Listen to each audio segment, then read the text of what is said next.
Hola, buenas tardes.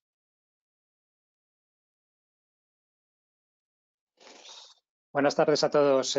Bueno, bienvenidas y bienvenidos en esta tarde, tarde calurosa de verano.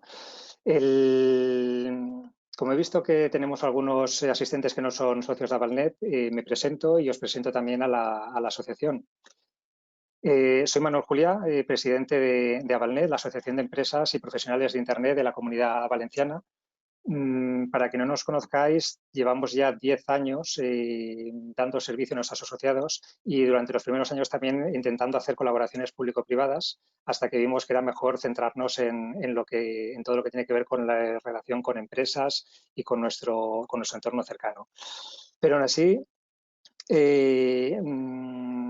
intentamos siempre apoyar a la sociedad, al tejido que nos rodea, y por eso, con todos los cambios que está generando el coronavirus, pensamos junto con nuestros socios de Cuatro Casas que era un buen momento para montar un webinar para poder explicaros todos los problemas que puede traer asociado el teletrabajo.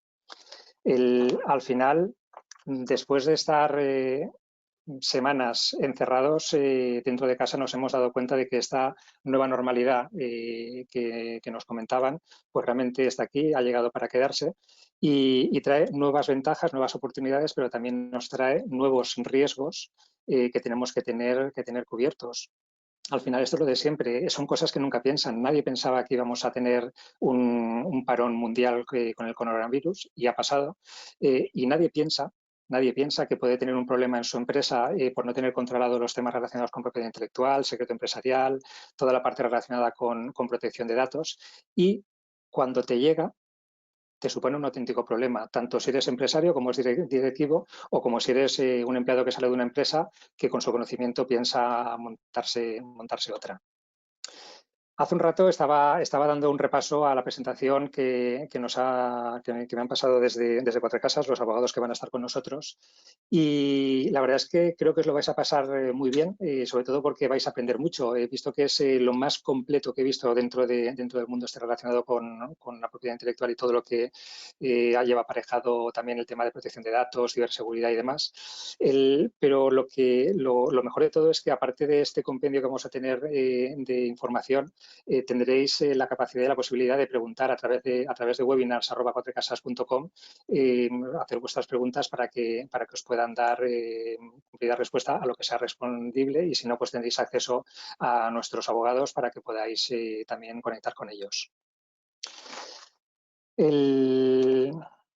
Quería disculpar la presencia de Victoria Villanueva, al final ella no va a poder asistir, pero tendremos con nosotros a Alejandro Negro, es consejero de Cuatro Casas dentro del área de propiedad intelectual, industrial y protección de datos y nuevas tecnologías, que nos viene muy al pelo para todas las empresas de Internet. También estará con nosotros Marcos González, asociado principal, dentro del área de Derecho Público, Propiedad Intelectual, Industrial, Protección de Datos y Nuevas Tecnologías. Y también tenemos con nosotros, muy importante, a María del Mar Castellanos, asociada principal del área de laboral. Y digo que es muy importante porque al final cuando hablamos siempre de tecnología y de ciberseguridad, no tenemos que obviar que realmente los principales problemas los generan las personas, los generamos las personas. Al final siempre en cualquier proceso empresarial suele haber una persona detrás y suele ser el eslabón más débil de la cadena. Y de eso vamos a hablar esta tarde. A partir de aquí, dejo el paso ya a nuestro primer ponente y me pongo a escuchar, como todos vosotros, a tomar notas y a aprender durante esta hora que nos queda. Venga.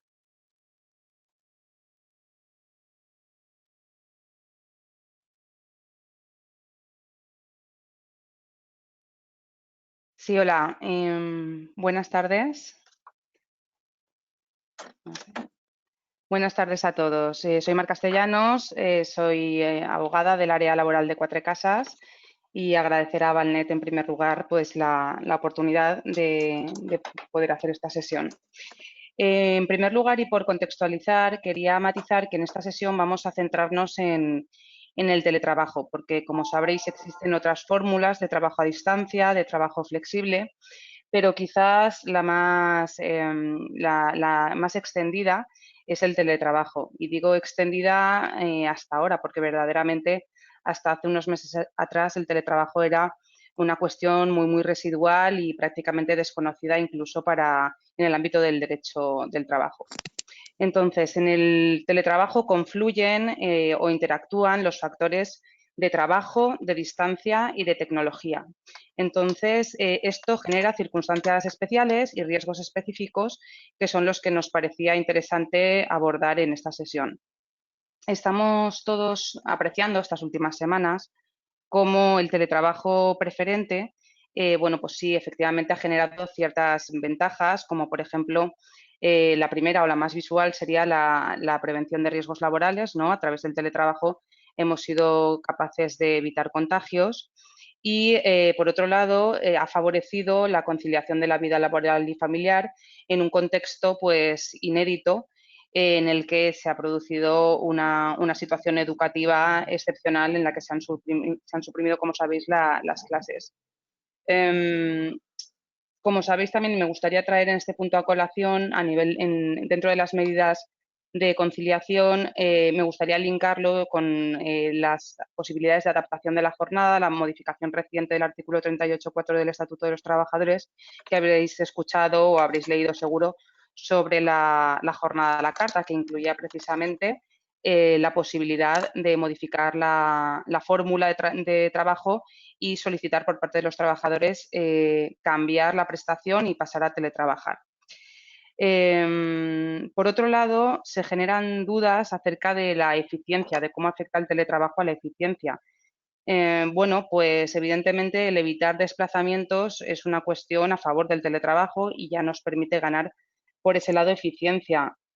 Adicionalmente, en algunos supuestos, el teletrabajo permite una mayor concentración, ¿no? Cuando estamos en nuestros centros de trabajo, pues constantemente es más fácil que tengamos interrupciones de compañeros, interrupciones de clientes y, bueno, pues en determinados casos el teletrabajo puede favorecer la concentración. Nosotros lo hemos testado aquí en el despacho y ya tenemos indicadores de que en nuestro caso sí que parece que se ha favorecido pues esa eficiencia y esa concentración, ¿no? Pero por otro lado, también pueden haber, como comentaba Manuel, pues riesgos, ¿no? Riesgos derivados fundamentalmente bueno, que estamos trabajando en un entorno diferente, nuestro entorno en casa pues no está diseñado a priori para el trabajo, sino para la convivencia familiar, con lo cual pues no tenemos o no todos podemos tener un lugar habilitado pues para trabajar adecuadamente. Y además, pues bueno, el hecho de estar en casa supone riesgos para la seguridad y la protección de la información, porque estamos conviviendo pues, con nuestros familiares y bueno, pues los equipos de trabajo quedan expuestos al uso de los familiares, pues los niños pueden hacer uso de dispositivos que en principio están pensados únicamente para trabajar, acceder a redes sociales no profesionales o acceder a documentos en principio confidenciales. Y bueno, pues esto los tendríamos en la columna de los riesgos. Como sabéis, el Gobierno pretende regular una ley específica del teletrabajo, que hasta ahora únicamente tenía una regulación breve en el Estatuto de los Trabajadores y hasta que esa ley salga, pues bueno, hemos tenido durante todo el estado de alarma un carácter preferente establecido legalmente del teletrabajo y ahora tenemos, una vez finalizado el estado de alarma, un periodo en el que igualmente se ha decretado legalmente la preferencia del teletrabajo por 3 meses de duración tras la finalización del estado de alarma.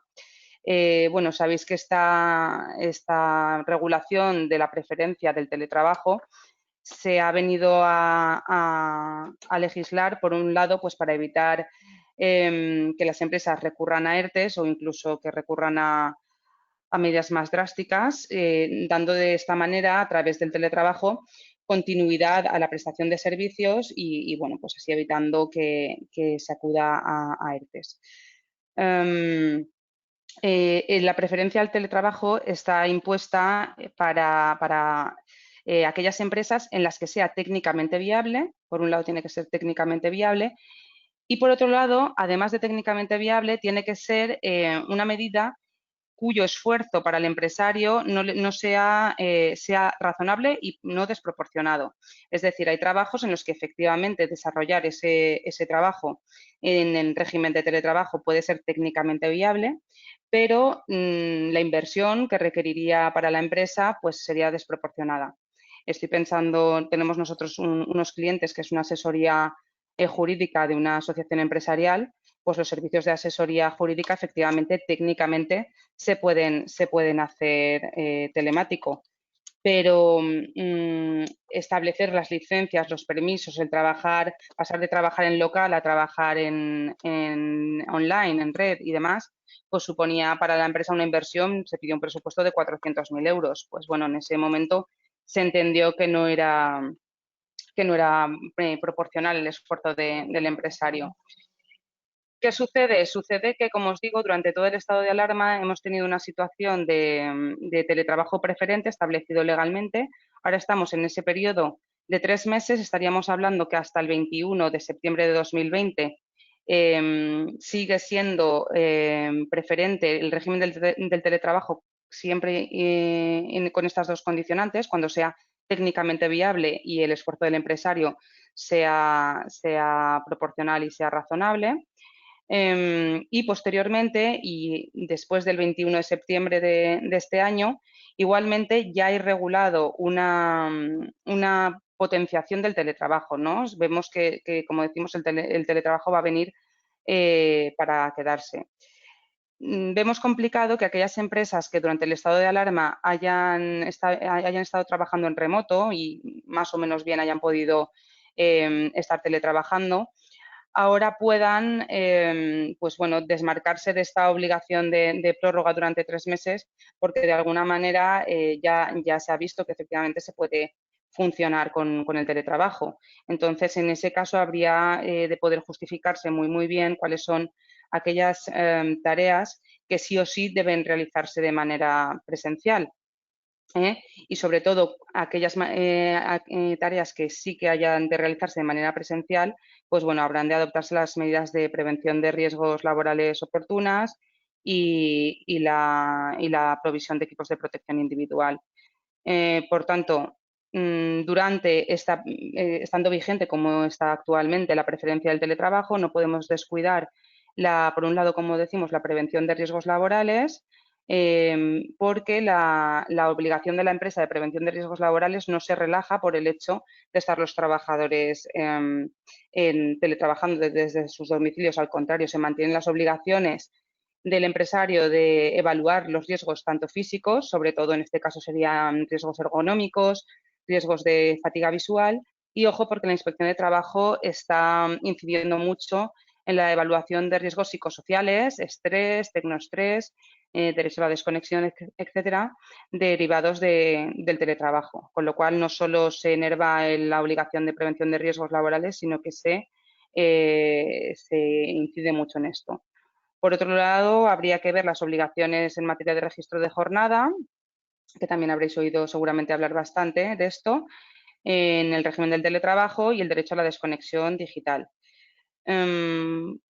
Con esto os queremos transmitir que hasta ahora las empresas más o menos han saltado al teletrabajo de una manera pues abrupta y de una manera más o menos sin planificar y artificial.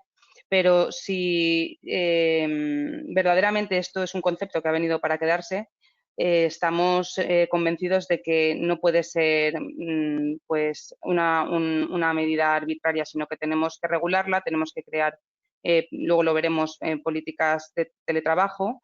Igualmente o paralelamente tendríamos que crear planes de vuelta al trabajo presencial, evidentemente. Y bueno, aquí de esta slide únicamente quedaría por comentar que no creamos que solamente el teletrabajo es respecto de trabajadores que están contratados en régimen laboral. Existen muchas otras fórmulas de trabajadores que podemos tener que en realidad están contratados formalmente como autónomos, pero en realidad están bajo las características de dependencia de ajenidad, serían en realidad falsos autónomos, serían trabajadores y sobre ellos también se extiende y la Inspección de Trabajo está investigando este tipo de situaciones. Y con esto, pues, podríamos pasar a la siguiente diapositiva.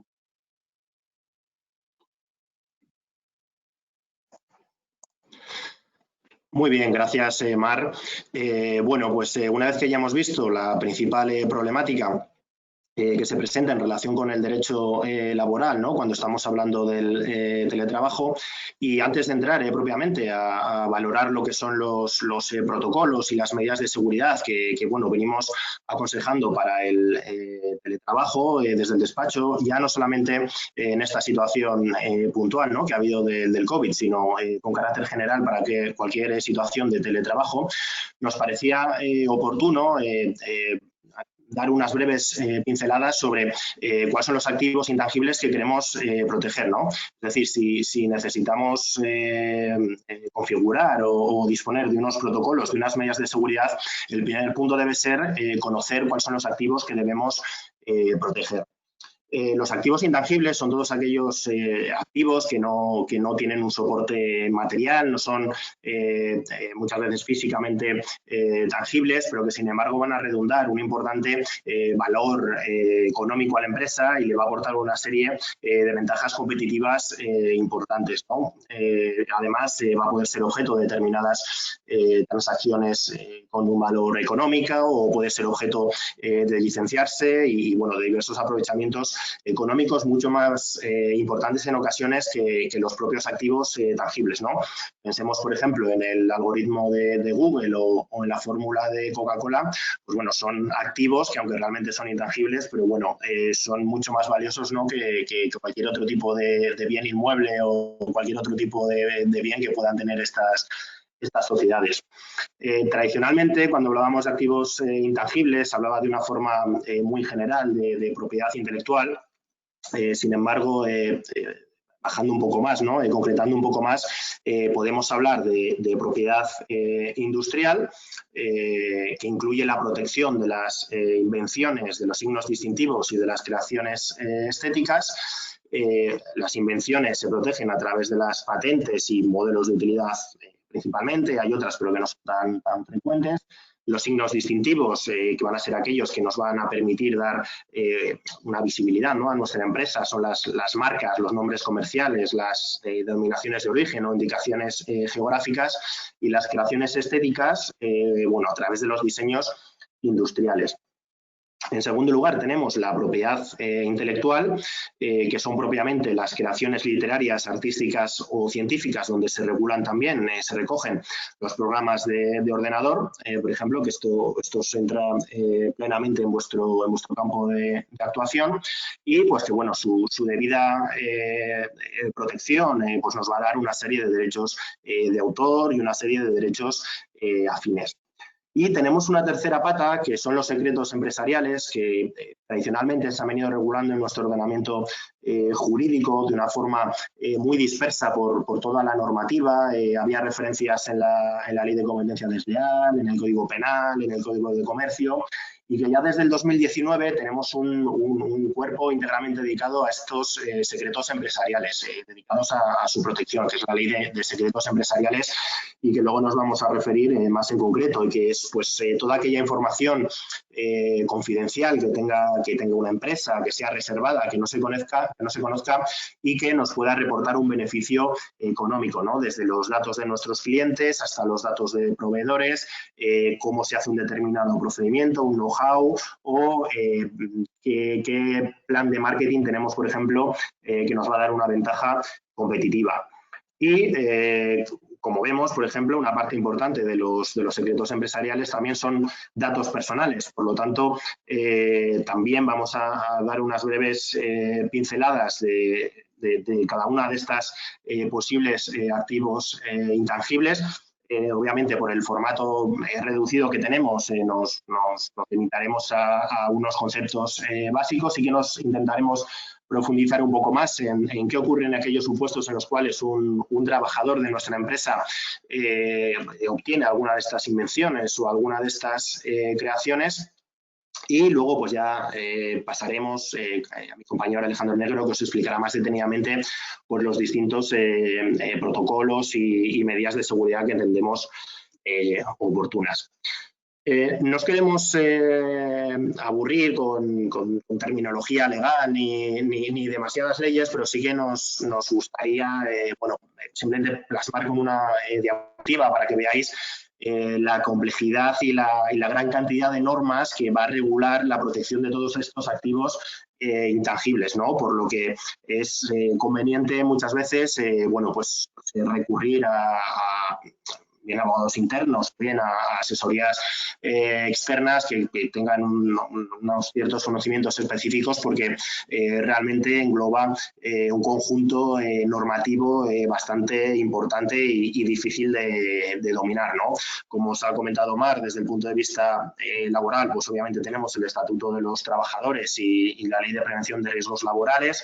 Desde el punto de vista de la protección de datos, el ya conocido Reglamento General de Protección de Datos, ¿no? con todo el revuelo que su aprobación y su entrada en vigor conllevó hace unos años. La ley orgánica española que ha traspuesto este reglamento europeo, que es la Ley Orgánica 3/2018 de protección de datos personales y garantía de los derechos digitales. En materia de secretos empresariales, como os digo, tenemos la Ley 1/2019 de 20 de febrero. En materia de propiedad intelectual, el Real Decreto 1 de 1996, Ley de Propiedad Intelectual. En materia de patentes, la Ley 24/2015. De firma electrónica tenemos una ley, la 59/2013, que está a punto de ser derogada por otra que actualmente está en proyecto de ley, está en tramitación, y el reglamento europeo relativo a la identificación electrónica en los servicios de confianza. Que también nos daremos dos breves pinceladas sobre la importancia que hoy en día tiene la firma electrónica, ¿no? Y bueno, con los distintos tipos de firma y precauciones que hay que tener al respecto. Como les decía, esto es solo la ley principal que regula cada materia. Aparte existen determinados reglamentos de desarrollo, convenios europeos, convenios internacionales, normativa europea de directa aplicación. Por lo tanto, como les digo, es importante bueno, pues contar muchas veces con un asesoramiento especial en este sentido, dada su complejidad, ¿no? Nos vamos a centrar, como les comentaba, en relación a determinados activos intangibles y su protección. Vamos a hablar brevemente de las patentes. Las patentes lo que va a proteger es una invención, una creación, y nos va a otorgar un derecho en exclusiva sobre esa invención, ¿no? Los requisitos para que sea considerada tal invención es que sea nueva, es decir, que no esté en el estado de la técnica que en ese momento esté vigente, que suponga una actividad inventiva, es decir, que no sea un mero plagio, una media copia, sino que lleve una actividad que implique ese desarrollo inventivo, y que además sea susceptible de aplicación industrial, es decir, que podamos introducirlo en un procedimiento industrial de cualquier tipo de sector y en cualquier fase, ¿de acuerdo? Bien sea un producto o un procedimiento como tal. Sí que es importante para proteger estas invenciones que es necesario inscribirlas en el registro de patentes. La inscripción tiene carácter constitutivo, es decir, hasta que no se inscribe no vamos a tener la protección que dispensa el registro.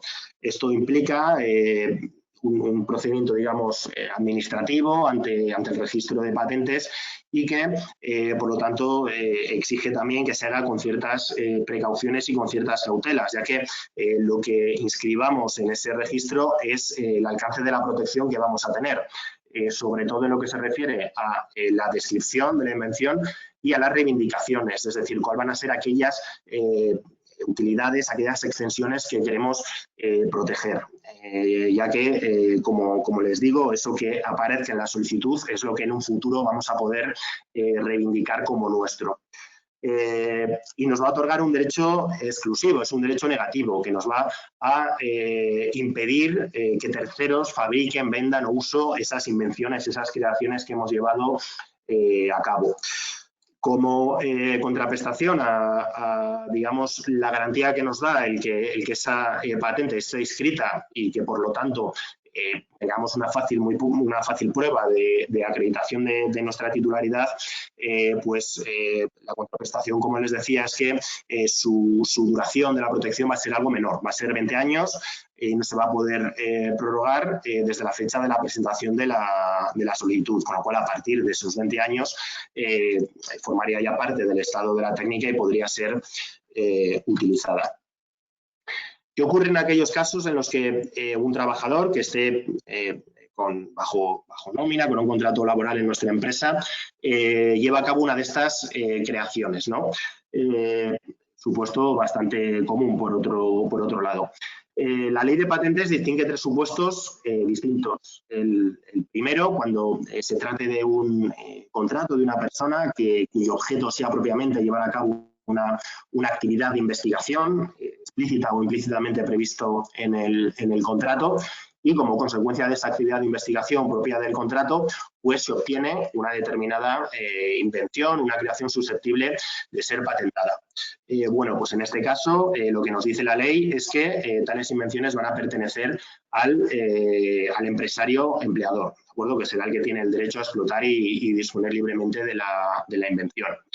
Se exceptúa única y exclusivamente aquellos casos en los cuales la aportación, digamos, que haya tenido ese trabajador, la contribución personal a esa creación, digamos que vaya más allá de los términos de su contrato, ¿no? Una persona que se ha contratado para, volviendo al ejemplo de Coca-Cola, para reducir las calorías o reducir el gas, o para un ámbito muy concreto de actuación, y resulta que con sus aportaciones hace una serie de cambios y da lugar a una bebida completamente distinta y muy exitosa, pues hombre, parece que ahí sí que la actividad que esa persona ha hecho irá más allá de meramente el contrato.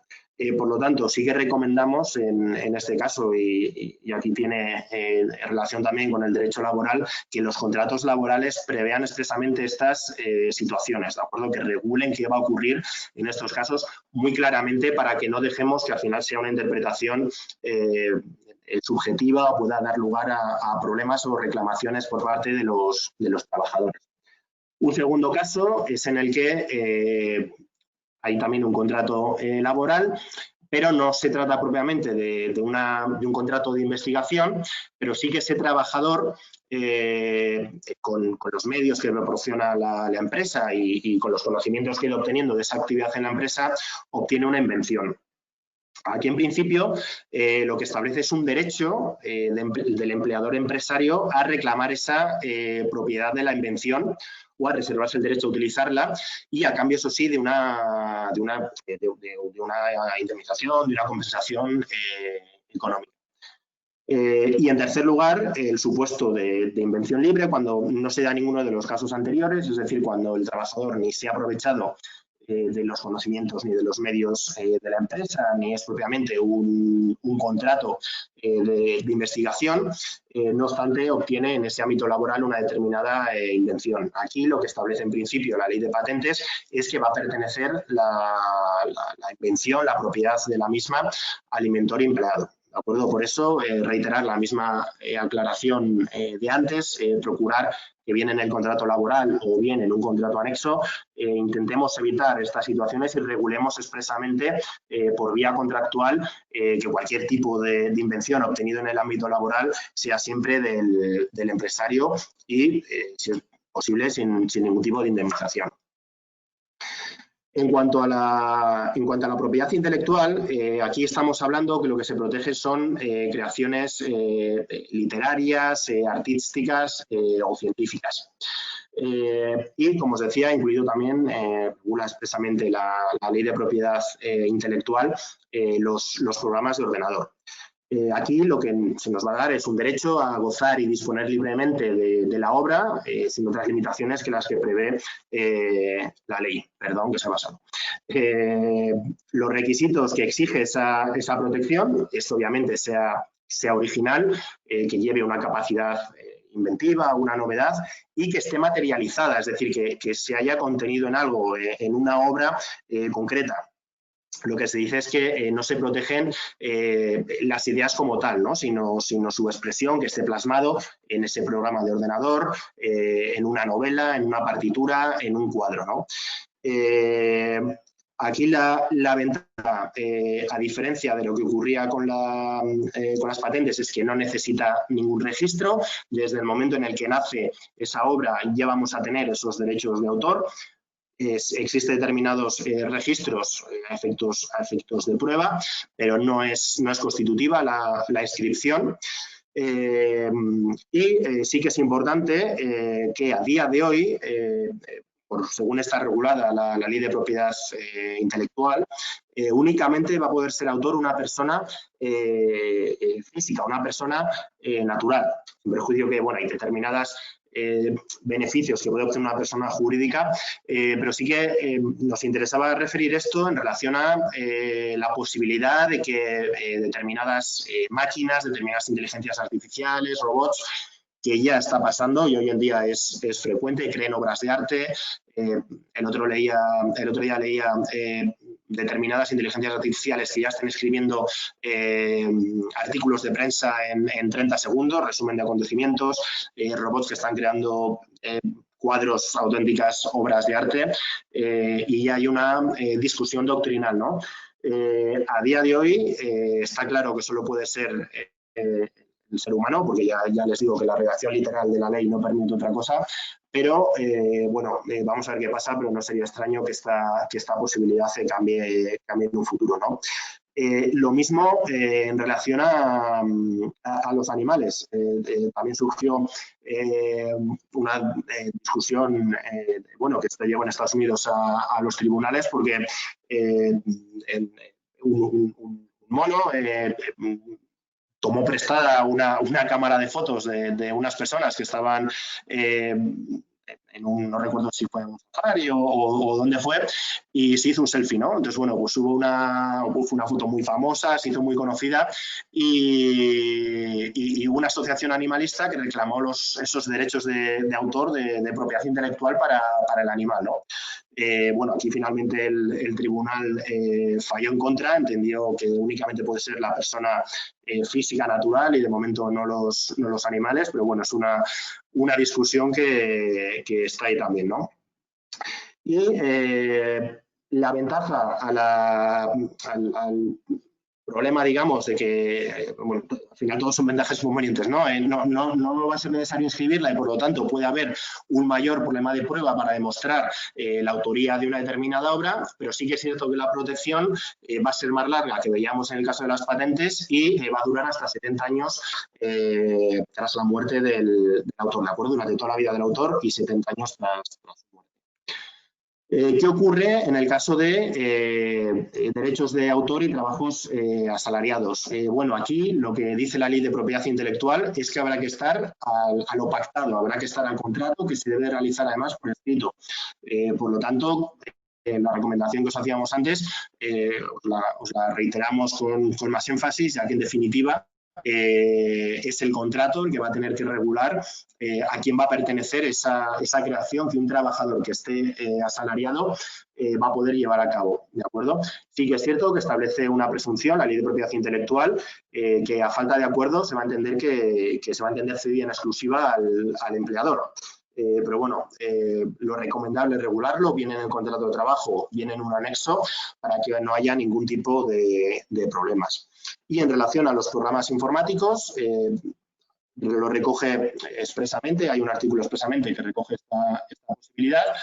De una forma análoga, viene a decir que, bueno, pues que cuando el trabajador asalariado crea un programa de ordenador, siguiendo las instrucciones del empresario o dentro de las funciones que tiene, pues la titularidad de los derechos va a corresponder tanto del programa como del código fuente y demás circunstancias al empresario, salvo pacto en contrario. Por lo tanto, también importante la regulación, importante no descargarse determinados contratos de Internet que no sabemos muy bien cómo regulan esta cuestión y que sin darnos cuenta podemos estar habilitando a los trabajadores a que adquieran determinados derechos que luego van a poder ejercitar, ¿no? En cuanto a los secretos empresariales, como les decía, es una tercera pata, ¿no? Digamos, de activos intangibles. La ley del 2019 da un concepto muy amplio, como cualquier información o conocimiento, incluido el tecnológico, científico, industrial, organizativo o financiero, con una serie de requisitos, eso sí, muy definidos. Tiene que ser secreto, es decir, que no sea generalmente conocido ni fácilmente accesible, que tenga un valor empresarial. No es necesario que ya lo haya producido, que lo esté produciendo, pero sí que en el futuro lo pueda producir, es decir, que tenga un valor potencial. Y lo que es muy importante, que se hayan aplicado medidas de seguridad razonables por parte de su titular para mantener su carácter reservado. Es decir, si el día de mañana queremos solicitar una protección ejercitando cualquier acción para reclamar un determinado activo que ha sido descubierto, comunicado ilícitamente por cualquier persona, vamos a tener que acreditar y además probar que hemos hecho todas las medidas posibles, tanto físicas como técnicas como contractuales, para protegerlo, es decir, para que permanezca en la empresa. Si no, no se nos va a reconocer esta protección. Por lo tanto, nuestra recomendación, hacer un protocolo de protección de secretos empresariales, donde el primer paso necesario es determinar qué secretos empresariales tenemos, cuál es la importancia de su protección y, en base a eso, establecer unas medidas, ¿no? Muchas de ellas coinciden con las que ahora mi compañero Alejandro os explicará, pero bueno, pues van desde tener usuarios y contraseñas que se renueven periódicamente, que no todos los usuarios tengan acceso a todo tipo de información, que los secretos obviamente no se transmitan por correo electrónico o por cualquier otro medio que no esté habilitado. Bueno, al final hay que hacer un protocolo individualizado obviamente para cada empresa y para cada tipo de secreto que nos permita acreditar que hemos hecho todo lo posible, ¿no? Para terminar mi parte, en cuanto a la protección de los activos, nos quedarían los datos personales, ¿no? Que como os decía antes, a su vez puede ser un secreto empresarial en cuanto a que, por ejemplo, un listado de nuestros clientes o de nuestros proveedores nos puede ocasionar un perjuicio importante si es filtrado a nuestra competencia. Como de sobra saben, hoy en día los datos personales están hablando del petróleo del siglo XXI. Les hemos adjuntado aquí la portada de Economist de hace unos años, que ya decía que era el recurso más valioso, ¿no? del mundo. Y lo que es importante es que todos no solamente la empresa, sino también los trabajadores puedan identificar y conozcan que es un dato personal y cómo actuar con ellos y cómo actuar en el caso de que haya cualquier tipo de vulneración, ¿no? Como ahora también explicará mi compañero con más detalle. Los datos personales, en definitiva, es cualquier tipo de dato que permita identificar a una persona, ¿no? Bien directa o bien indirectamente. Además, es necesario saber que, bueno, hay una serie de categorías especiales de datos que requieren mayor protección y mayores medidas, como son los ya habituales de salud, origen étnico, afiliación política, sindical, pero también otros que se han introducido a través del Reglamento General de Protección de Datos, como los datos genéticos y los datos biométricos. Estos datos cada vez son más usados. Hemos visto ahora, a raíz del COVID-19, aplicaciones de salud. Prácticamente ya todos los teléfonos funcionan con la huella, con el iris, con reconocimiento facial. Bueno, en definitiva, están a la orden del día, ¿no? Y muchas veces no nos damos cuenta que estamos tratando datos especialmente sensibles. Por supuesto, como ha venido diciendo la Agencia Española de Protección de Datos, durante este tiempo de confinamiento y a pesar de trabajar en casa y ser una situación excepcional, es necesario que se mantuviesen todos los principios de protección de datos. De licitud, es decir, tenemos que utilizar esos datos con una base legal, el principio de limitación de la finalidad, únicamente utilizarlos para la finalidad para la que los recabemos, minimización, únicamente vamos a utilizar aquellos datos necesarios para los fines que estamos preveyendo. que sean exactos, es decir, que se pueda contrastar y si hay algún error permitir al tercero interesado que los modifique, conservarlos durante el plazo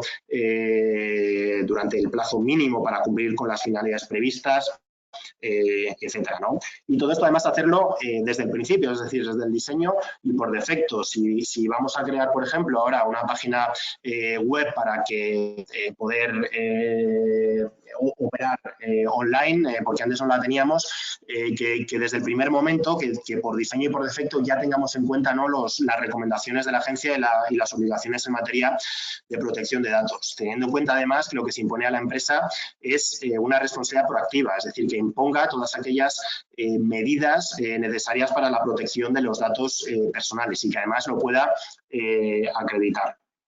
Y os dejo ya con Alejandro Negro, que os hablará propiamente de todas estas medidas que estamos hablando. Muchas gracias. Perfecto, gracias Marcos. Bueno, vamos a empezar también ahora a hablar un poquito de lo que es la seguridad durante el teletrabajo. Aquí lo que les quiero transmitir a todos es que las autoridades españolas y autoridades e instituciones han ido perfilando pues, durante estos meses una serie de guías y recomendaciones en materia de seguridad de la información. Así tenemos al Instituto Nacional de Ciberseguridad, más conocido como INCIBE, pues que ha publicado varios blogs, varias infografías en materia de seguridad, trabajo en remoto, y luego veremos un poco pues, que sobre todo las ventajas de las infraestructuras del desktop virtual. Luego también tenemos el Centro Criptológico Nacional, el CCN-CERT, que ha publicado un informe muy exhaustivo en materia de seguridad para el teletrabajo, dividiéndolo entre, en primer lugar, las aplicaciones o herramientas que podemos utilizar, tipo correo electrónico, de referencia, y luego medidas técnicas de vigilancia de protección de almacenamiento. Y también ha sacado una guía sobre la aplicación esta Zoom de las posibles vulnerabilidades que tenía.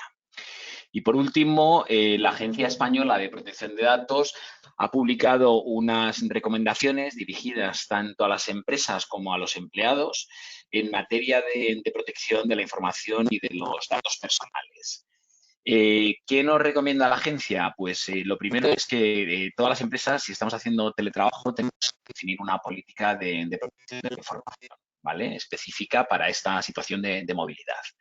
Tenemos que definir las formas de acceso remoto que tenemos, los tipos de dispositivos desde los que se pueden acceder y el tipo de acceso que vamos a permitir, ¿vale? Todo esto lo tenemos que recoger en un documento. Y además dicen que no solo es suficiente el recogerlo en un documento, sino que evidentemente periódicamente tienes que ir revisando estas políticas, estas configuraciones y de acuerdo con la evolución que tiene todo nuestro entorno, el entorno de nuestra empresa, pues ir modificándolo. Lo siguiente es la posibilidad en algunos casos, de llegar incluso a firmar un acuerdo de teletrabajo con nuestros empleados en los que se incluyan los compromisos que están adquiriendo estos empleados. También nos habla muchísimo de la formación. La agencia es muy dada siempre a hablar de la formación. Evidentemente, en todo lo que tenga que ver con protección de datos tenemos que formar a nuestros trabajadores. Y si estamos hablando de teletrabajo, pues lo que tenemos que formarles es sobre todo en materias de seguridad y de ciberseguridad. Tienen que conocer cuáles son las amenazas que pueden tener y cuáles son las consecuencias en caso de que no tomen medidas para combatir esas amenazas. Además, la agencia nos está hablando de que tenemos que establecer controles, tenemos que establecer restricciones al acceso de la información. Es decir, tenemos que poner distintos roles a cada uno de nuestros empleados, incluso viendo el tipo de dispositivos desde el que están accediendo, si es un dispositivo facilitado por la empresa o si es un dispositivo personal, los famosos Bring Your Own Device, incluso también si están accediendo desde una ubicación a través de redes públicas o de redes privadas. Y tenemos que ir marcando estos roles y a qué información tienen o pueden acceder. Lo que dice la agencia, evidentemente, es que, oye, cuando estamos hablando de teletrabajo tenemos que ser aún un poquito más restrictivos. Y por último, la agencia lo que nos está diciendo es, oye, en el tema de brechas de seguridad sigue aplicando lo que dice el Reglamento General de Protección de Datos, incluso durante el estado de alarma que hemos tenido. Y además incide mucho en que hay que tener un punto de contacto. sea, cuando estamos hablando de teletrabajo, el empleado siempre tiene que tener un punto de contacto al que sepa que puede acudir 27 horas, 7 días a la semana para comunicar cualquier tipo de incidencia que pueda tener. Marcos, pasamos a la siguiente. Otro de los puntos que estas guías están tratando es el tema de la documentación, ¿vale? Cuando estamos hablando del entorno de la documentación, pues tenemos una serie de medidas que hay que implementar. La primera de ellas es guardar la información en un espacio de red habilitado al efecto, ¿vale? Y sobre todo, intentar que nuestros empleados no lo guarden en local, sino que los guarden en una nube, en general. Esto que ya incluso en el día a día, cuando estamos trabajando en nuestras empresas, nos lo dicen nuestros empleadores, pues en el ámbito del teletrabajo es todavía más importante. O sea, a los empleados hay que decirles claramente que no se puede guardar información en los PCs y que todo se debería de guardar en esos sitios habilitados por parte de la empresa. Lo siguiente es también, respecto a la documentación, pues tener una trazabilidad de la misma. O sea, tenemos que saber dónde está la información, debemos saber quién ha accedido a esa información y, sobre todo, nos tienen que saltar alarmas en caso de que acceda a esa información alguien que, como decía antes, no entre dentro de esas personas habilitadas o, por ejemplo, que nos acceda a la información alguien desde ubicaciones no permitidas o ubicaciones que sean extrañas. También estos organismos en estas guías nos están diciendo pues, que es muy bueno y muy recomendable el cifrar la información, que evidentemente esto va a ayudar muchísimo a la seguridad. Nosotros en el despacho a nuestros clientes cada vez lo recomendamos más y la realidad es que hay programas de encriptación que no son tan caros y que, bueno, que al final lo que hacen es que evidentemente si tienes cualquier problema de seguridad, pues la información no salga fuera. Respecto a los sistemas operativos, el Centro Criptológico Nacional nos está haciendo muchísimo hincapié, como decía antes, en la utilización de infraestructuras de escritorio virtual. Es decir, evita tener la información o los documentos o incluso los programas de ordenador en los PCs de los trabajadores, meterlo en una ubicación que esté 100% controlada por el empresario y que el empleado, el trabajador, desde su casa, desde la ubicación que esté, pues acceda a todos estos programas y a toda esta información. Esto suele ir unido con el que las empresas tengan pues, lo que se llama redes privadas, túneles de comunicación entre este escritorio virtual y los propios dispositivos que se han puesto a disposición de los empleados. Y también con unos controles y unos accesos que sean robustos. Por ejemplo, el tema del doble factor de autenticación. O sea, que no entres directamente con un password, sino que se te mande también algún tipo de PIN al móvil y tengas que introducirlo para entrar. En este punto también es importante adoptar una serie de medidas que debemos de recoger en las políticas estas internas que tenemos que tener, que son, por ejemplo, pues la revisión y la actualización y configuración periódica de los equipos y de los distintos dispositivos que tenemos, el tener y actualizar los antivirus y los cortafuegos que tengamos, el realizar copias periódicas de seguridad e inspeccionar también los mails que estamos recibiendo en la empresa pues para detectar intentos de ataque de los famosos phishing y situaciones similares. Respecto a la red o a la conexión de Internet, bueno, pues como ya he dicho antes también, pues lo que nos recomiendan las guías es que utilicemos redes privadas o virtuales, tipo VPN. Nos recomiendan también que monitoricemos los accesos que se realizan a la red corporativa. Esto se suele pedir teniendo constancia del número de personas que pueden acceder y desde qué ubicaciones pueden acceder. Y si detectamos, pues como decía antes, un acceso desde una ubicación extraña de una persona que no debería o incluso de una persona que empieza a acceder de una forma extraña o recurrente, pues que nos salten alarmas. Otra recomendación es el incrementar el ancho de banda. Ahora ya no está pasando, pero es evidente que todas las empresas, cuando empezamos con el teletrabajo por el COVID, pues los primeros días se nos caía la red o había momentos en que por estar accediendo a muchísimos empleados, pues aquello no funcionaba. Bueno, pues una de las recomendaciones también es, oye, miremos los anchos de banda. Lo siguiente es el tema de las conexiones. ¿Desde dónde me puedo yo conectar? Pues aquí os ponemos plan A y plan B. El plan A es, oye, si son redes domésticas, si es la red de tu casa a la que accedes con una contraseña, pues vamos bien. El plan B es, oye, en defecto, pues si no puedes acceder con eso, pues si podemos instalar en los PCs que entreguemos a nuestros trabajadores, en los portátiles, pues un acceso por datos móviles, pues también estará muy bien. Y el plan C, que no está aquí, es, oye, pues usar redes abiertas o públicas. Esto lo que debemos de recomendar a nuestros empleados es que en la medida de lo posible, pues que no accedan a través de este tipo de medidas. Lo siguiente es el entorno de trabajo. Cuando hablo de entorno de trabajo, veis aquí que os hablamos pues, de mesas limpias en el hogar, de paperless y de prevenir que nos escuchen. Este tipo de recomendación la tenemos también en el trabajo presencial. Cuando tienes trabajo presencial, nosotros en el despacho pues tenemos una política de mesas limpias. Tenemos una política de paperless, de intentar tener el menor número posible de documentos en papel.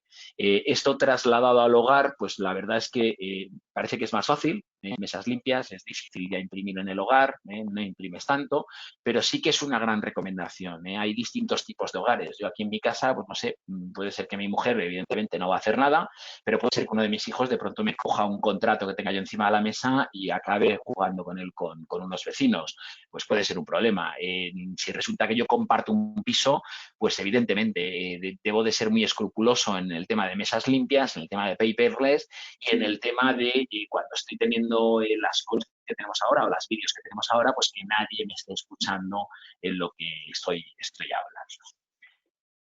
La siguiente slide, please. Para terminar ya con temas de seguridad, aquí os pongo también pues, que tenemos que ver qué soluciones y aplicaciones utiliza la empresa.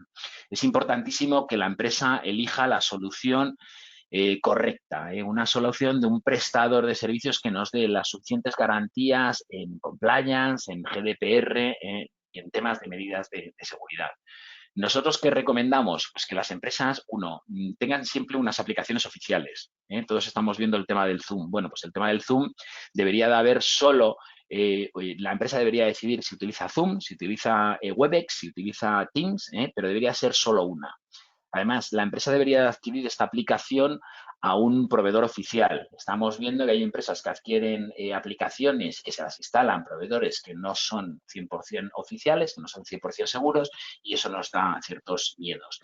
Y, por supuesto, antes de instalar cualquier cosa, nosotros recomendamos realizar una auditoría tanto al prestador de servicios como a la propia aplicación para verificar que cumple con GDPR y con las medidas de seguridad.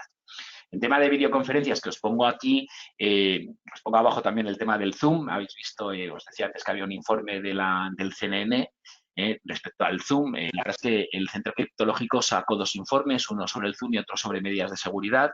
El Centro Criptológico recomienda tener muchísimo cuidado con las videoconferencias. Recomienda que programemos el número exacto de personas que van a acudir a una videoconferencia, que solo utilicemos un certificado para cada conferencia que estemos realizando, que a esas conferencias solo se puede acceder con una contraseña, con un PIN, ¿vale? Para minimizar los riesgos que hay. Y, por supuesto, que el organizador de la videoconferencia sea el que decida todo sobre esa videoconferencia. Es decir, que él sepa exactamente el número de personas que hay, que él pueda dar el permiso o no dar el permiso para compartir documentos, que él sea el que decida si graba o si no graba y que él instale también pues, sistemas en el que cuando entra o salga alguien de esa videoconferencia pues haya algún tipo de ruido, de sonido que le llame la atención.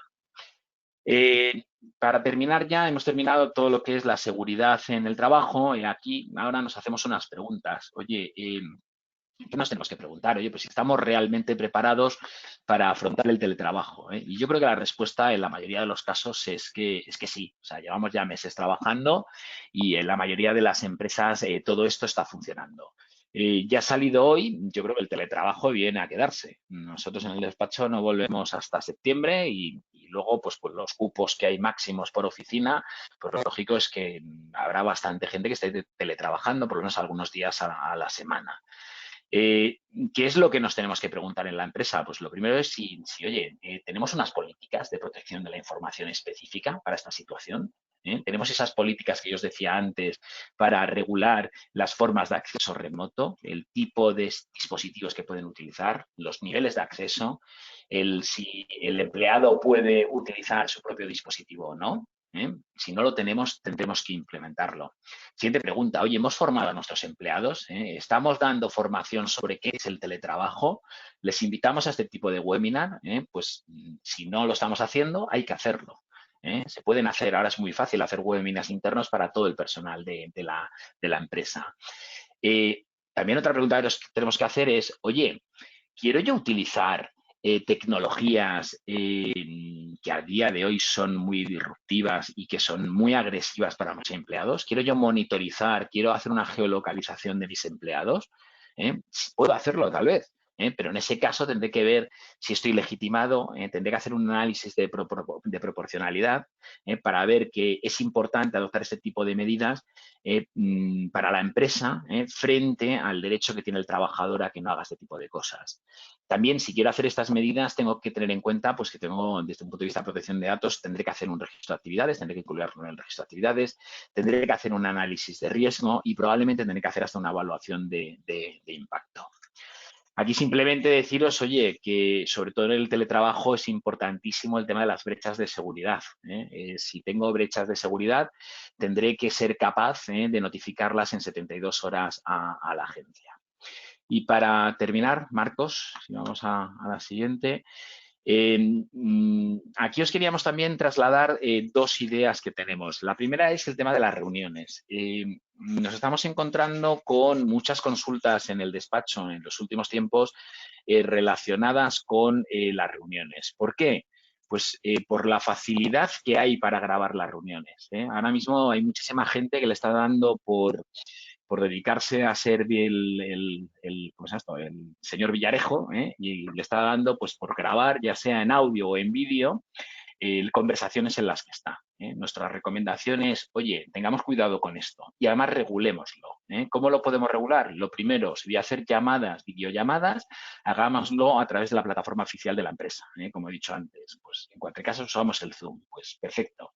Segundo, si lo que voy a tratar en la conversación considero que es importante, que es confidencial, sería muy recomendable antes de empezar a grabar decir, oiga, esta conversación es confidencial, todo lo que se va a tratar en esta conversación es confidencial y prohibimos grabar. Si en algún caso queremos grabarlo, decir que el organizador es el que lo va a grabar y que él será el que hará la grabación oficial.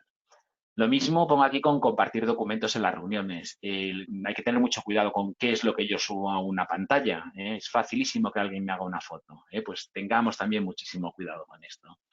Y por último os pongo el tema de los menores. El tema de los menores parece una chorrada, pero nos estamos encontrando dos problemas. Uno de ellos es que vemos que muchos menores empiezan a utilizar los portátiles, las tablets de los padres. El dejarle a un menor un portátil en el que tú estás recibiendo correos electrónicos te puede causar muchísimos problemas. Es muy peligroso. Tenemos que concienciar a nuestros empleados que las herramientas que estamos dejándoles para que trabajen en casa no se las pueden dejar a la vez a los hijos. Parece que no pasa nada si se lo dejo para que acceda a una clase que le estén dando por vía virtual, pero si ya se descarga un programa, si resulta que se me mete a jugar en Fortnite, o peor todavía, si de pronto me abre el correo y le da por contestar, pues puedo tener un problema. Y también en las videollamadas nos estamos dando cuenta de que muchas veces aparecen menores. Y nos hemos encontrado ya en el despacho con alguna consulta de reclamaciones, sobre todo en familias en las que, pues, por desgracia, está habiendo un divorcio o lo que sea, y entonces una de las dos personas se entera de que su hijo está apareciendo en videollamadas, incluso alguna que se haya grabado, y empieza a dar problemas. Con lo cual hay que tener mucho cuidado. Y para terminar, simplemente dos slides más, esta en la que les contamos un poco pues, una serie de noticias que han aparecido en prensa. En los últimos 3 meses tenemos muchísimos clientes que nos están preguntando por la firma electrónica. Lo primero, ha habido un montón de empresas en sectores pues, como el financiero, el asegurador, en el que básicamente ya no se podían firmar contratos al no estar no poder estar con los clientes, y nos hemos encontrado que nos empiezan a preguntar muchísimo sobre la firma electrónica, ¿vale? Marcos, si pasas a la última. respecto a la firma electrónica, quería dar unas cuantas ideas y muy rápido que nos estamos yendo de tiempo. La primera es, oye, ¿dónde está esto regulado? Pues principalmente en un reglamento europeo del 2014, el reglamento que se denomina el reglamento EIDAS. Lo siguiente que quería decir es que, pues, ¿qué es una firma electrónica? Pues es un conjunto de datos en un formato electrónico consignados junto a otros o asociados con ellos que pueden ser utilizados como medio de identificar al firmante, ¿vale? Lo primero también es que todas las firmas electrónicas son válidas, ¿eh? Todas despliegan plenos efectos jurídicos, ¿eh? Desde aquí en la slide veis que hay 3 tipos de firmas electrónicas, desde la simple hasta la cualificada o reconocida, todos son válidas, ¿eh? Otra cuestión es si nos vamos a juicio, a nivel de prueba, cuál me va a valer más o me va a valer menos, ¿eh? Pero el primer mensaje es, oye, todas las firmas electrónicas son válidas y todas despliegan los mismos efectos, ¿eh? Todas son admisibles como prueba, aunque en unas, si nos vamos a la cualificada, pues si yo presento una firma cualificada, pues evidentemente eso es prácticamente inatacable, y si presento una simple, pues voy a tener que justificar más cosas, pero todas me las puedo llevar. ¿Cuándo no puedo yo utilizar una firma electrónica? Pues en algunos documentos que en España pues nos obligan a tener algún requisito adicional. Por ejemplo, si hiciese una compraventa de una casa, pues necesito tener una escritura pública y no podría. Pero en principio todas me valen. No voy a entrar ya en los 3 tipos de firma electrónica por falta de tiempo, pero sí que quiero trasladar un mensaje. Y es que desde un punto de vista operativo, lo que nos estamos dando cuenta con los clientes es que lo ideal sería adoptar una firma cualificada o una firma avanzada, que son las que nos dan más seguridad a la hora de irnos a un juzgado, a la hora de tener una prueba. Pero lo que nos damos cuenta es que, evidentemente, tener este tipo de firmas pues es muy complejo, es muy costoso y es muy poco ágil en la gestión diaria de este tipo de firmas en este tipo de transacciones, sobre todo con consumidores. Lo que queremos trasladar es, oye, hay veces que la firma normal, la firma simple, la básica, la estándar, adjuntándola, uniéndola a una serie de requisitos para identificar a la persona que está firmando, nos va a valer en la inmensa mayoría de los supuestos, ¿eh? En tema de recursos humanos, yo estoy súper tranquilo en el momento que firmamos con una firma simple y luego al empleado que está allá en mi casa le mando una copia de ese contrato, ¿eh? Eso me va a valer perfectamente, ¿vale? Y si nos pusiéramos a analizar otros supuestos, pues en muchos casos, añadiendo un par de cositas, la firma simple, la básica, nos valdría. Bueno, con esto hemos terminado la jornada. Tienen aquí una dirección de correo electrónico donde nos pueden mandar preguntas. Creo que también durante el webinar hemos estado recibiendo algunas preguntas. Vamos a contestar ahora unas cuantas. Si tuviésemos problemas y no nos diera tiempo a contestar a todas, pues iríamos haciendo luego con un correo personalizado. Manuel. Sí, gracias, Alejandro. Bueno, tenemos alguna preguntita y de todas formas, como comentaba Alejandro, os anticipo que en Navalnet tenemos un acuerdo con Cuatro Casas y nuestros asociados también tienen la posibilidad de hacerles una primera consulta gratuita siempre de cualquier tema que puedan tener en marcha. Pero bueno, volviendo al webinar, yo me quedo con un refrán muy antiguo que dice que el que no acude a la gotera acude a la casa entera. Es verdad que el día a día es muy complicado y siempre tenemos 1000 cosas que hacer, pero al final el ir dejando estos pequeños detalles nos llevan a que en un momento determinado nos encontramos con un auténtico problemón. Lo he visto casi siempre. De hecho, esta mañana hablando con un buen amigo me comentaba uno de estos. Una de las preguntas, mira, Alejandro, aprovechando que estás aquí, que nos ha salido es el tema de coworking. ¿Qué pasa? ¿Qué opinas del trabajo en los coworkings? Por lo que comentabas antes de mesas limpias, que además coworkings que se van a poner cada vez más de moda con el tema del teletrabajo. Bueno, yo creo que el coworking es el ejemplo perfecto para implementar todo este tipo de medidas de mesas limpias, de cuidado con lo que hablas. O sea, en el coworking el que tienes al lado no tienes ni la más remota idea de quién es. Oye, no sé, pero yo creo que a todos nos ha pasado, ya no en un coworking, pero sí en un avión, el estar sentado y ver que el de al lado está mirando papeles y tú sin querer cotillas un poco y dices, mira lo que está haciendo este hombre. Si resulta que tengo yo sin querer, si tengo yo un tema parecido o mira, si es la... Peor todavía, si es la contraparte y se está preparando este juicio al que vamos los dos. Entonces, en el coworking hay que tener mucho cuidado con ese tipo de cosas. Y no solo con ese tipo de cosas, yo creo que en el coworking también hay que analizar un poquito también qué sistemas utilizan, porque el coworking muchas veces no solo te deja la parte, digamos, física, sino que también te da la parte técnica o tecnológica, ¿vale? Entonces, también habría que ver un poco, analizar qué tipo de conexiones tiene, qué medidas de seguridad está adoptando a la hora de que yo me pueda conectar con mi servidor que está en otro sitio, ver un poco los sistemas que están implementando ellos. Claro. Y con respecto al tema que comentabas de las grabaciones de las conferencias, la verdad es que es muy interesante también. Había una pregunta que es avisar que se está grabando o directamente enviar un disclaimer previo especificando que se prohíbe la grabación. Lo digo porque precisamente esta mañana, tomando un café con un amigo, me comentaba que se encontró con un caso de estos. Al final les contó una serie de cosas en una reunión y apareció alguien de la empresa pues montando otra empresa precisamente, o casualidades de la vida, como competencia de esta. Igual tendría sentido ya directamente, porque si no, al final tú dices que no se puede grabar, pero no queda una constancia.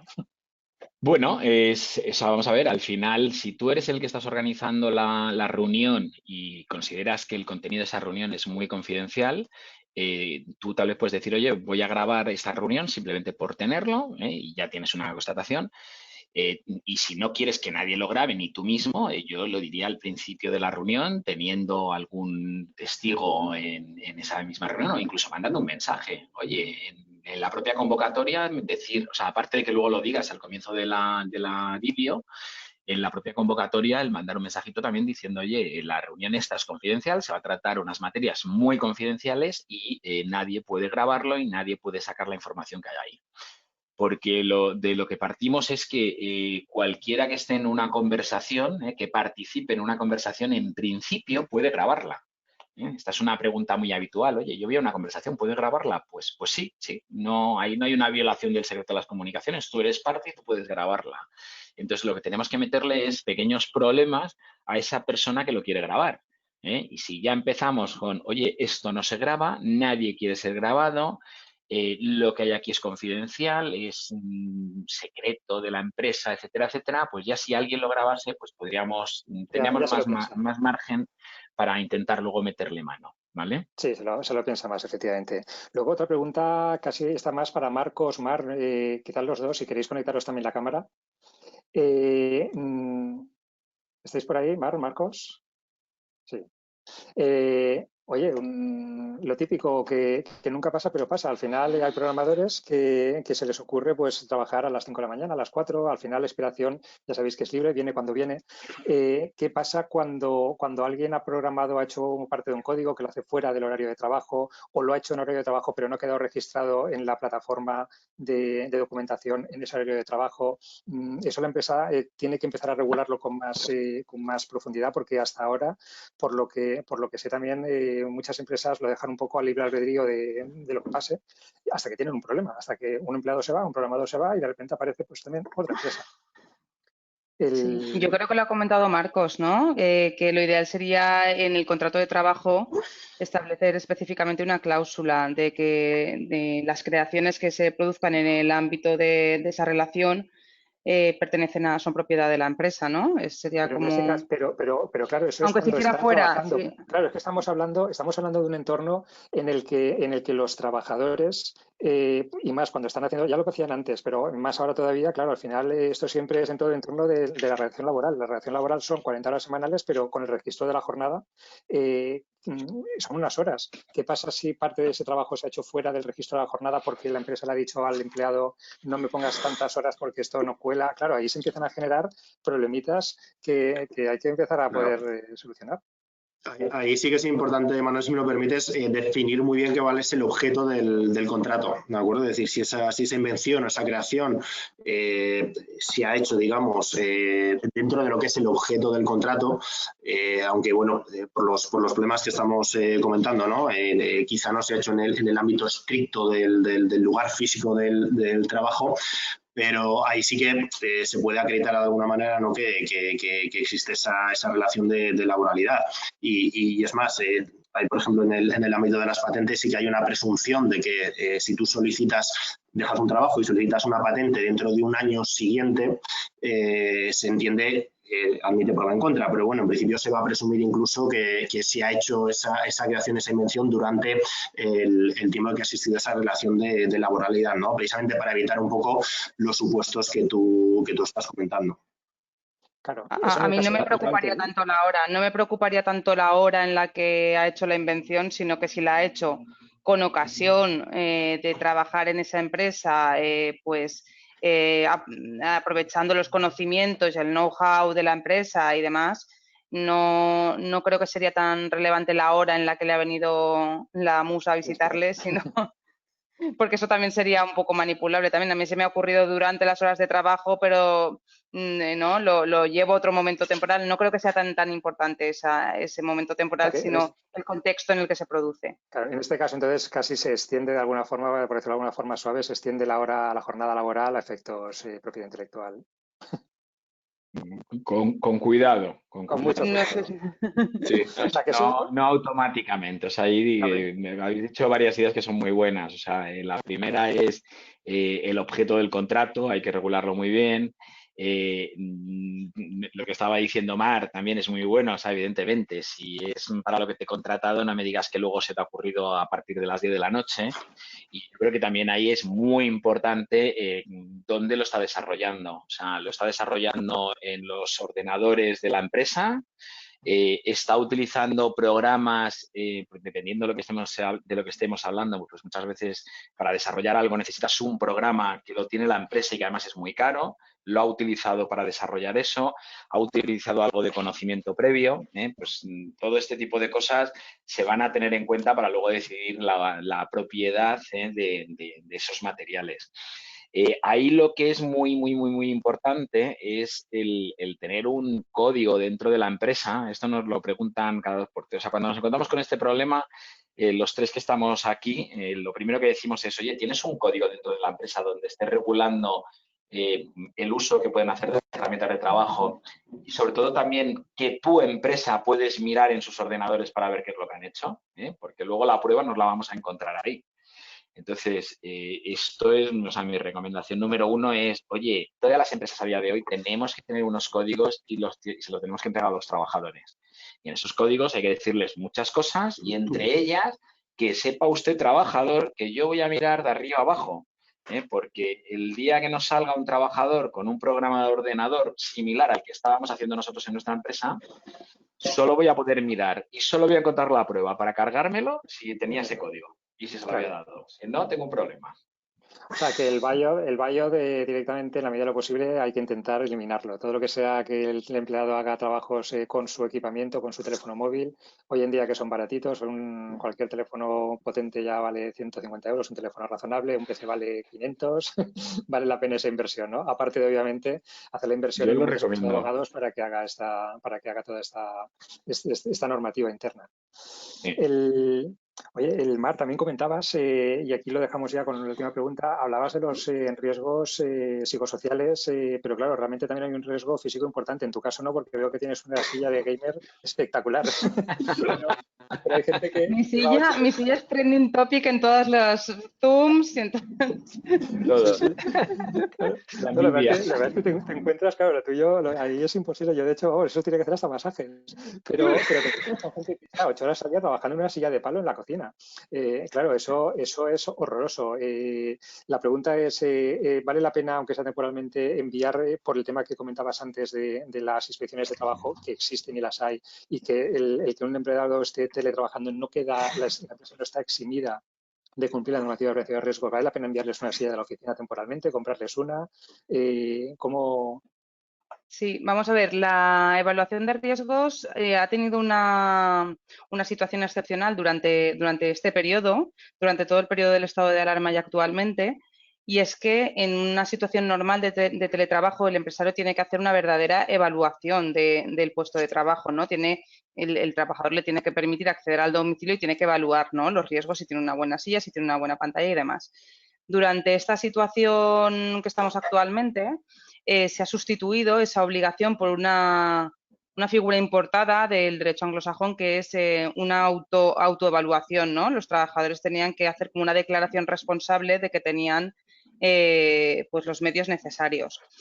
Pero, evidentemente, de cara a prolongación de la situación, si no lo tienen y si los trabajadores no tienen un entorno adecuado, sí que valdría la pena, porque claro, después de no tener una buena ergonomía, vienen las incapacidades temporales, vienen, no sé, las lesiones de espalda, viene una incapacidad permanente, se puede complicar mucho, digamos, con lo cual sí que sería recomendable, claro.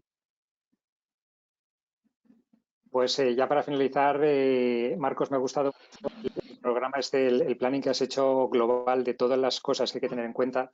Realmente puede sonar complicado y lo es, y por eso hay despachos de abogados muy buenos que ayudéis a las empresas a que todo esto funcione. Yo solamente me quería quedar con el mensaje que os decía antes, que es que en estas cosas, igual que en el pasado, el que no acude a la gotera acude a la casa entera. Es importante tener en cuenta todos los problemas que pueden salir para, como mínimo, tenerlos dentro de nuestro plan de riesgos. Luego ya decidiremos si nos interesa o no nos interesa, nos cuesta o no nos cuesta, pero si no lo tenemos en mente, cualquier día nos podemos encontrar con que pensamos que tenemos una empresa y no la tenemos, o queremos montar una empresa y no podemos montarla. Así que yo con el último deseo de que el mono aquel que hizo la invención por lo menos le hubieran dado 5 o 6 plátanos. Bueno, he de decir que se comprometió, no obstante, a una parte de los beneficios que obtuviese por la foto a ceder las asociaciones pro animales y en favor en este caso, de los monos. O sea, que bueno, algo obtuvo indirectamente, aunque sea. Bueno, pero para el mono en concreto, por lo menos 5 o 6 plátanos. Ya indagaremos por ahí. Muy bien, oye, pues os tengo que decir a todos los asistentes que la verdad es que impone bastante saber que estás con cerca de 100 personas telehablando. Yo estaba acostumbrado a las presentaciones en directo, con esto pues estaba muy acostumbrado a conectar con conocidos en reuniones de 5 o 6 personas, pero cuando sabes que tienes casi 100 personas impresiona bastante. Me alegro mucho de que hayáis estado con nosotros, espero que os haya sido útil. Si tenéis alguna duda adicional, podéis consultar con los correos tanto de Alejandro como de Mar, como de Marcos. Para los que sois empresas de Internet y no estáis asociados a Valnet, os doy la opción, si queréis bucear en nuestra web para ver los servicios que tenéis. Uno de ellos es que podéis contar en una fase inicial con asesoramiento de 4 casas para consultas iniciales. Y os emplazo también a una jornada que vamos a montar en breve sobre la implantación práctica de un sistema de retribución flexible. Una de las cosas que hemos detectado estos últimos meses es que el teletrabajo lo que ha hecho ha sido que el talento ya no tenga lugar, como bien estáis comentando, y cuando ya no tiene lugar el talento, cuando puede estar en cualquier parte, pues tú puedes contratar personas de otra parte de España o del mundo, pero empresas de otra parte de España y del mundo pueden contratar a vuestra gente. Entonces, hemos montado un sistema de retribución flexible que permite que podáis pagar mejor a vuestros empleados, y además lo hemos montado de una forma que sea prácticamente gratuita para nuestros asociados. El taller lo tendremos en unas 2 semanas, os avisaremos con antelación y esperamos también veros con nosotros. Muchas gracias por estar con nosotros y buenas tardes. Venga, hasta luego. Hasta luego. Buenas tardes a todos. Hasta luego. Gracias.